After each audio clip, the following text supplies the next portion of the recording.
my days and my week just kind of blended to where I was always high or I was drinking or something. I just didn't care as far as drugs. I mean, basically, if it was there, I was willing to try it.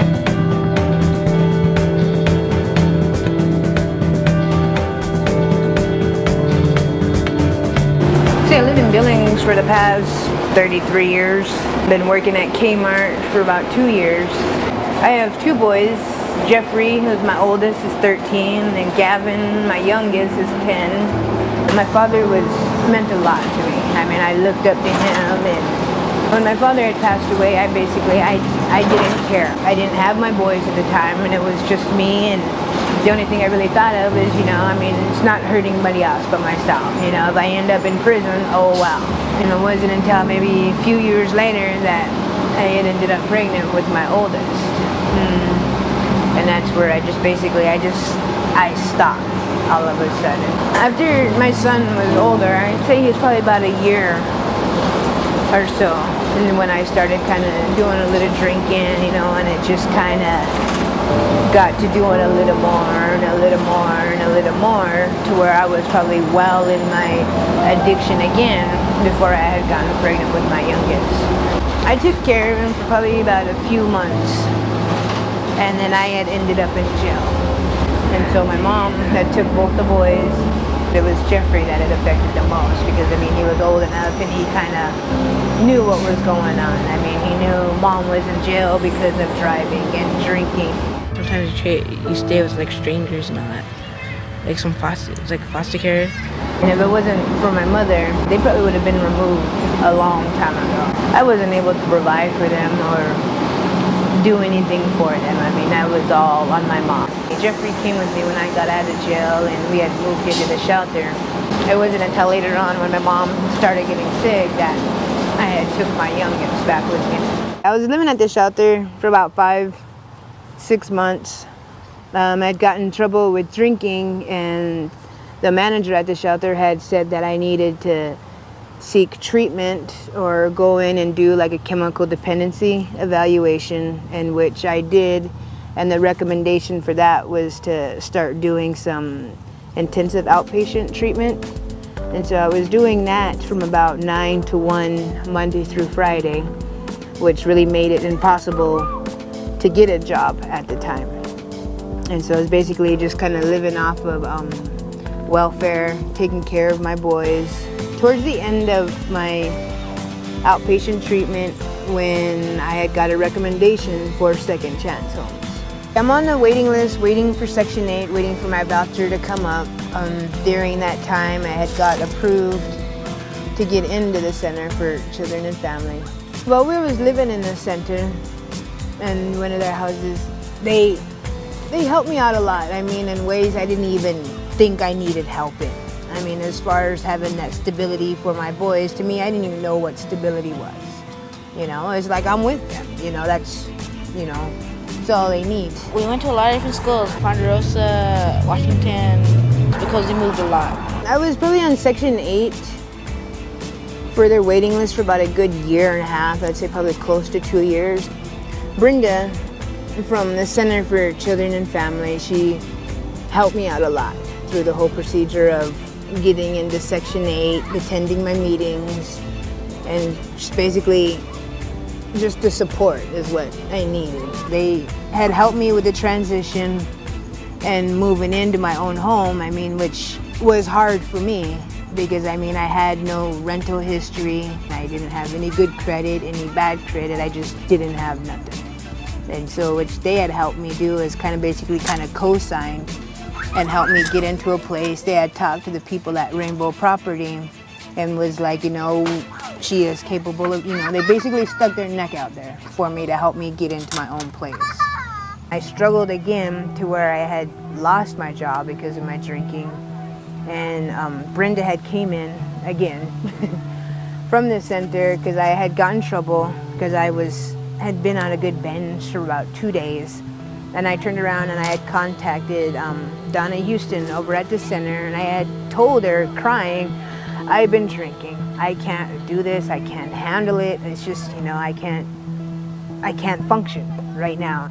The only reason why I had called her is because I knew they would help me without criticizing me. For me, it was basically if I didn't get this done and figure this out, I had the chance of losing my boys, and which that was the last thing I wanted. We sat down up at Detox with both Dr. Roach and the case manager from Child Protective, and that's basically what they threw down. You know, you can either do this one or we remove the boys and you can go drink and carry on all you want. I admitted my faults. I mean, I knew I was an alcoholic. I mean, to a point where I can't even have a drink or two without wanting more and just wanting to hit that detoxed stage. But yeah, I mean, it got to that point and I was sitting there waiting for about a good 2 months before I heard from MCDC that I had got accepted. And so, yeah, during that time, I was just basically just kind of staying at home doing UAs and just trying to have some sobriety on my side. Some willing sobriety, I guess you would say. And I had left August 10th for MCDC, in which I really did not want to go. I mean, I was trying to throw every excuse there was at Dr. Roach for me not to go. That was the last thing I wanted, was just to be away from my boys and have them go to treatment. Both Brenda and Donna had helped me out a lot to where I was just, they got rid of every excuse I had. I mean, it's like, well, how's my rent gonna get paid? How am I gonna pay my phone? How am I gonna do this and that without a job? It's like I can't have a job and be at treatment. And then basically they were like, well, why don't you go on to treatment, you do treatment, and you get yourself better, and we'll take care of the rest. The center had taken care of my rent, so I didn't have to worry about my rent for that month. And so instead of losing my house and all that while I was at treatment, I was able to keep it. So when I came back, I was just, I still had a place to come back to. Both Brenda and Donna had taken care of my phone bill so I can call back and talk to my boys. They made sure my boys were taken care of and had taken that out of my mind. I mean, as long as I knew my boys were safe and okay, I was able to focus and pay attention to treatment and trying to get myself right. If my boys were okay, I was okay. They had a certain time set aside for when the kids come up, and so Dr. Roach had arranged for Bree to bring my boys up to Butte, and they stayed up there with me for the day, which I really enjoyed. I mean, it's just, I looked forward to my boys coming up and visiting me. And so, I don't know, they made it possible and a lot easier for me to complete treatment. I mean, they just paved the road and all I had to do was walk it. I do want a sober life. I do want my kids. I do want a better life for us. And the center had helped me with that and showed me that there is more to this world than what I was seeing when I first started the program. It's a lifelong program. I mean, once you graduate and you complete everything you need to do, I mean, Second Chance will be there for you for the rest of your life. Second Chance, they hold me accountable for everything I'm doing. I mean, it's not like I'm just answering to Dr. Roach or to Donna over here, It's like I'm keeping track and trying to keep up on everything as far as my housing, with the schools, my job, and the boys.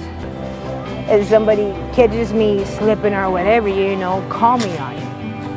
And you see, all these different agencies and different programs and stuff I am doing, we all keep in touch and communicate. I mean, as far as Second Chance, they're still on you have to sign like a confidentiality for who you want known your business with that program. And yeah, Second Chance is on one of all my lists. And even to this day, both my boys are comfortable with talking with both Dr. Roach or with Bree Anderson from the center. But when my mom's not drinking now, she's a lot funnier.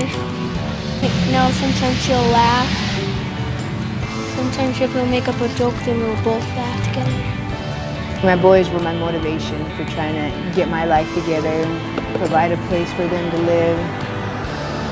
Just that stability is really what I'm working on. And I really appreciate the fact with Second Chance that as many times as I fumbled and got in trouble, that they were always there for me and they just never gave up. I mean, I don't know how many times I tried to just be done with the program and quit and all that, and they just wouldn't give me that opportunity to back out of it and quit. And their program really helped me out because they gave us a place to stay while I was working on my treatment. The boys were there with me.